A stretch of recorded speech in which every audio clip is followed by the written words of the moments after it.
जिनका नाम हुआ महाराज श्री दशरथ, जो चक्रवर्ती सम्राट थे। लेकिन मेरे भाई बहन, आज तक दुनिया में ऐसा कोई नहीं है जिसको किसी न किसी चीज का अभाव न हो। देखो, अभाव धन है तो बेटा नहीं है, बेटा है तो धन नहीं है, सब कुछ है तो पत्नी अच्छी नहीं है, पत्नी अच्छी है तो पति अच्छा नहीं है, और कुछ अच्छा है तो शारीरिक व्याधि है। एक ना एक कमी हमारे जीवन में आई। महाराज दशरथ जी चक्रवर्ती सम्राट हैं, पर घर में संतान का अभाव। महाराज दशरथ जी ने विचार किया, गुरुदेव वशिष्ठ के चरणों में जाऊं। मैं आपसे फिर विनती करूं, जो सामर्थ्य गुरु होगा अपने शिष्य की हर एक परिस्थिति पर अपने शिष्य का साथ देगा साहब। और जो धोती रुपया वाला है वो साथ नहीं देगा। अगर सामर्थ्य गुरु है, दयालु गुरु है,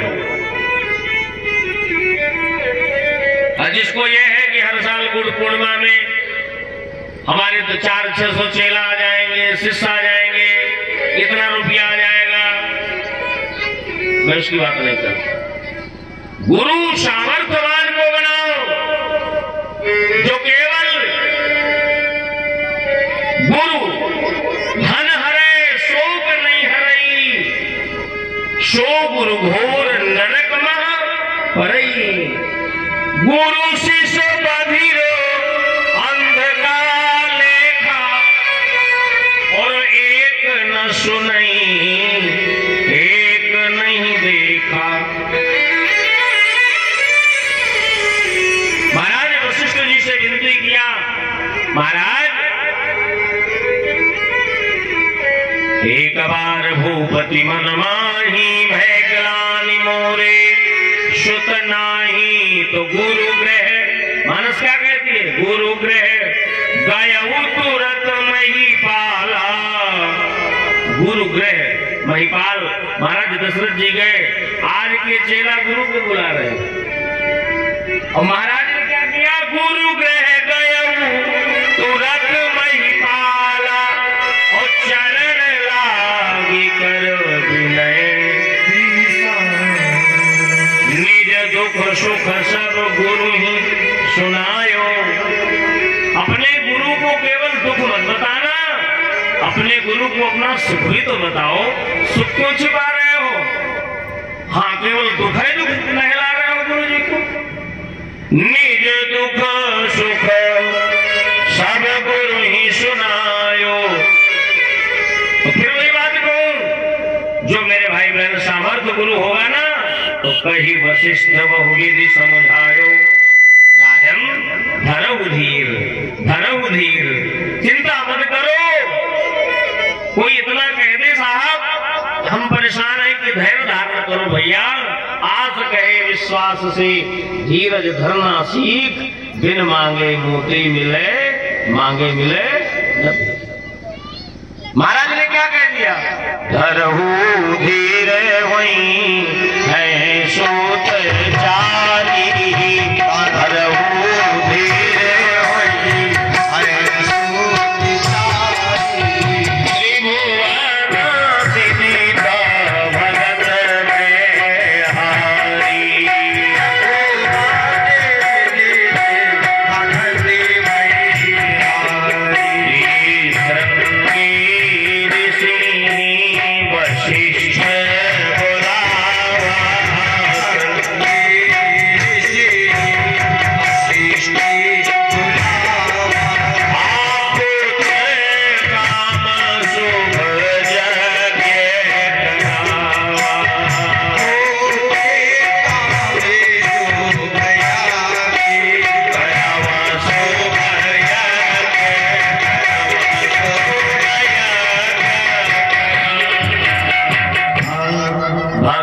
सहित मुनि आहुति दीन है, प्रगटे आगिन चरु कर लीन है।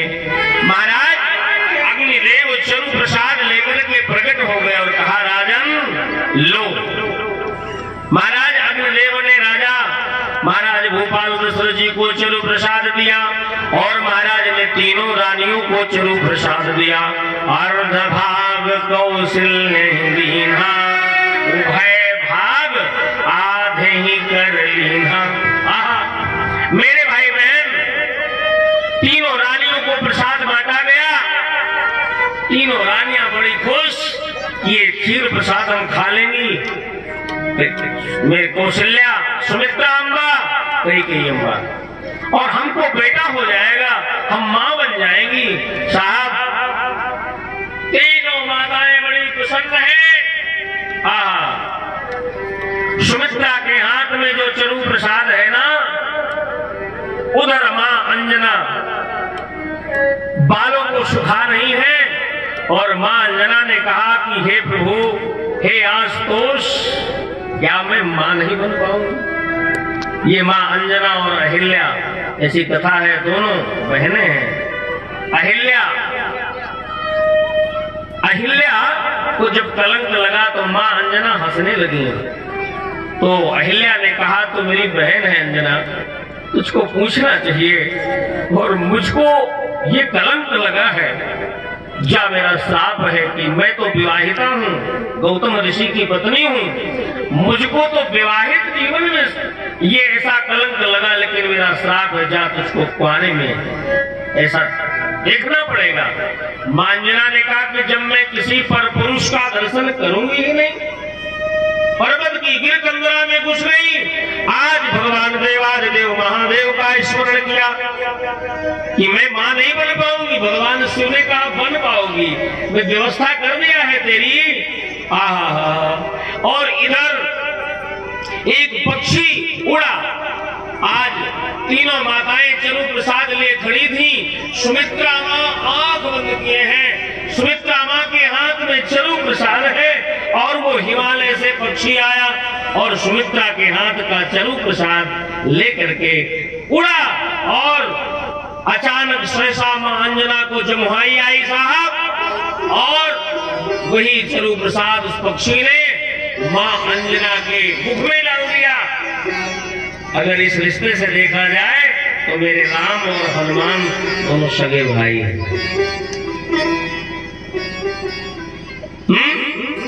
वो समय आया और मेरे भाई बहन, आगे चल करके ऐसा बालक पैदा हुआ कि जो पैदा होते रोया नहीं, उड़ने लगा। अरे हवा में उड़ उड़ जाए रे मेरा राम दुलारा, राम दुलारा, मेरा राम दुलारा, राम दुलारा, बोले हवा में उड़े उड़ जाए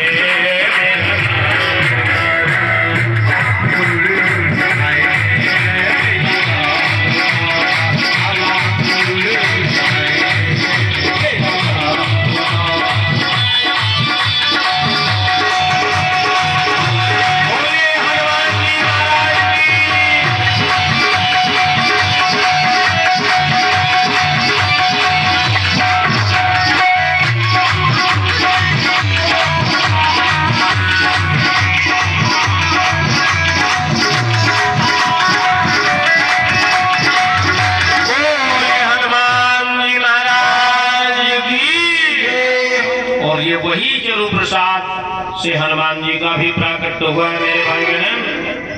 और मैं विनती करूं, अब सुमित्रा के हाथ में चरु प्रसाद नहीं, सुमित्रा उदास। तो कैकेयी ने कहा कि आधा भाग में अपना तुम्हें दे रही हूँ, और कौशल्या ने कहा कि आधा भाग में अपना दे रही हूँ। तो कैकेयी ने कहा तुम्हारे पास 2 भाग हो जाएंगे, कौशल्या का दिया और कैकेयी का दिया, तो हमारे पास 1-1 भाग रह जाएगा। तो मां कौशल्या ने क्या कह दिया कि तुम 2 भाग खा रही हो सुमित्रा, शायद भगवान ने तुमको 2 बेटा दे दिया, शायद भगवान ने तुमको कदाचित 2 बेटा दे दिया।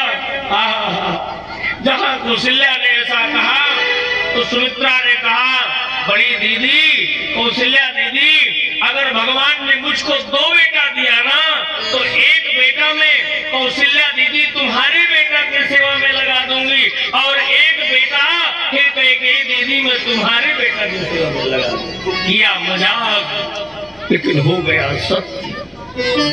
सुमित्रा के द्वारा श्री लक्ष्मण कुमार और श्री छोटे सरकार शत्रुघ्न लाल जी को आप जानते हैं, कैकेयी अम्बा के बेटे भरत की सेवा में लगना पड़ा और मेरे भाई बहन लक्ष्मण कुमार सुमित्रा जी के दूसरे बेटे राम जी की सेवा में अनवरत रहे। इतना बड़ा बलिदान था मेरे भाई बहन लक्ष्मण जी का। अपनी पत्नी को छोड़ दिया, नींद नारी भोजन तजय 12 वर्ष प्रधान। तभी तो लक्ष्मण के द्वारा मेघनाद को मारा गया, नहीं तो मेघनाद की पत्नी सुलोचना साधारण सुखवती नहीं थी, साधारण सुधी नहीं थी साहब। और बस समय आ गया, अति पुनीत मधुमास लगन ग्रह योग भार समुदैया और मध्य दिवस में प्रगट भये सब हिनके सुख दैया। मध्य दिवस अति शीत न घामा पावन काल लोक विश्रामा। समय आया, नवमी तिथि प्रतिपदा आई। भगवान राम जी कहा हमारे में आ जाओ, भगवान ने कहा हम आएंगे।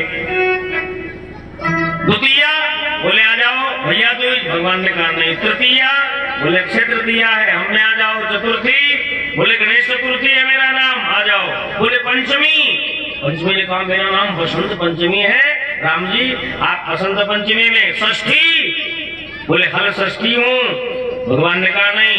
बोले सप्तमी संतान सप्तमी में आ जाओ, भगवान ने कहा नहीं। बोले अष्टमी बोले तुम में।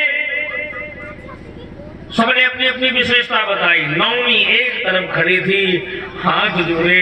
राम जी ने नवमी से कहा कि नवमी ये बता तुझ में क्या विशेषता है।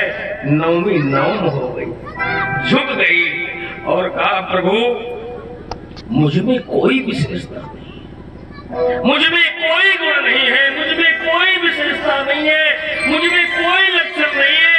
भगवान ने कहा तुझ में कोई विशेषता नहीं है। ये सारी तिथियां अपनी अपनी विशेषता बता रही है। नवमी नवम हो गई और कहा प्रभु ज्योतिष की अगर ज्योतिष की दृष्टि से देखा जाए तो मैं दिखता हूँ। नवमी और प्रतिपदा में तो कोई यात्रा भी नहीं करता, मेरा नाम रिक्ता तिथि है, मैं खाली हूँ। भगवान ने कहा तू खाली है, जो खाली होता है उसको भरने का काम मेरा होता है। मैं अष्टमी में नहीं, मैं नवमी में आऊंगा।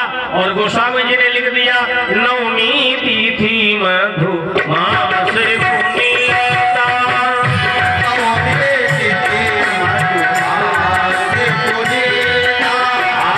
शुक्ल पक्ष अभिजित हरि प्रीता,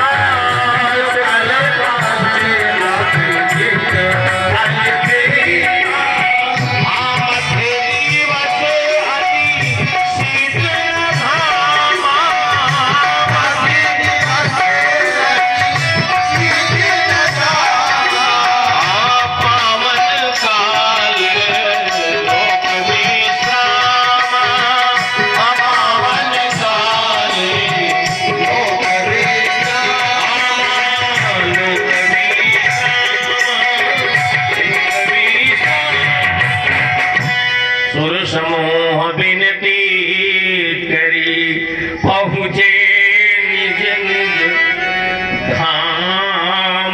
समय आ गया साहब, जग निवास प्रभु प्रगटे अखिल लोक विश्राम। जग निवास प्रभु प्रगटे अखिल लोक भगवान पहले बाल रूप में नहीं आए, भगवान चतुर्भुज रूप में आए। कौशल्या मैया ने पीठ कर लिया। भगवान ने कहा माँ मेरा आना अच्छा नहीं लगा। मैया कौशल्या ने कहा कि देख लाला बन के आया है, बेटा बन के आना था कि बाप। ये 4 हाथ लेके क्यों आया? कि जय शिशु लीलायति प्रिय सीता। मैं केवल तुम्हारा वो रूप देखना चाहती हूँ प्रभु। पलने में पड़ा हुआ तुम बोलते हो, अरे बोलते हो क्यों हो रामभद्र? बोलना तो एक माँ सिखाती है अपने बच्चे को। आप तो चतुर्भुज रूप में आए हो। भगवान मानो कहते हैं कि चतुर्भुज रूप में मैं इसलिए आया हूँ कि मेरा अवतार चारों वर्णों के लिए होता है, ब्राह्मण क्षत्रिय वैश्य शूद्र के लिए होता है। भगवान ने कहा मेरा अवतार चारों वर्णों के लिए, मेरा अवतार चारों आश्रमों के लिए, ब्रह्मचर्य, गृहस्थ, वानप्रस्थ और सन्यास, मेरा अवतार चारों युगों में होता है। इसलिए मैं चार हाथ लेके आया हूँ। मेरा अवतार चारों वेदों की रक्षा करने के लिए होता है मैया, इसलिए मैं चार हाथ लेके आता हूँ। मेरा अवतार, मेरा भक्त मुझको दो हाथों से बुलाता है ना, तो मैं अपने भक्त से मिलने के लिए चार हाथ लेके आता। मेरे भाई बहन, नदियां प्रसन्न है, आहा, पर्वत प्रसन्न है मेरे भाई बहन, समुद्र प्रसन्न है। पर्वतों से पूछा गया कि आप क्यों खुश हो राम जन्म में? तो पर्वतों ने कहा कि हम इसलिए प्रसन्न हैं कि जब राम रावण को मारने जाएंगे तो हमारा भी उपयोग होगा। ये पर्वत के पत्थर लेकर के राम जी का पुल बनेगा और राम जी अपने पैरों से जाएंगे। पर्वतों ने कहा इसलिए हम प्रसन्न हैं। वनस्पतियां, वृक्ष, पुष्प प्रसन्न हैं। पुष्पों से पूछा कि तुम क्यों प्रसन्न हो? तो पुष्पों ने कहा हम इसलिए प्रसन्न हैं कि जब हमारे राम राजा सरकार जनकपुर आएंगे और पुष्प वाटिका में अपने पुत्रों से श्री ठाकुर जी हमारा चयन करेंगे पुष्प वाटिका में। पुष्पों ने कहा हम इसलिए प्रसन्न हैं। नदियां प्रसन्न हैं, पर्वत प्रसन्न है, सागर प्रसन्न है। सुर समूह विनती करी पहुंचे निज निज धाम, जग निवास प्रभु प्रलते अखिल लोक विश्राम। आज मेरे भाई बहन भगवान का पावन प्राकट्य महोत्सव मनाया गया। बोले रामचंद्र भगवान की जोर से, बोले भरतलाल जी महाराज की जय हो, बोले लखनलाल जी महाराज की जय हो, बोले छोटे सरकार की जय हो। चलो रे सखी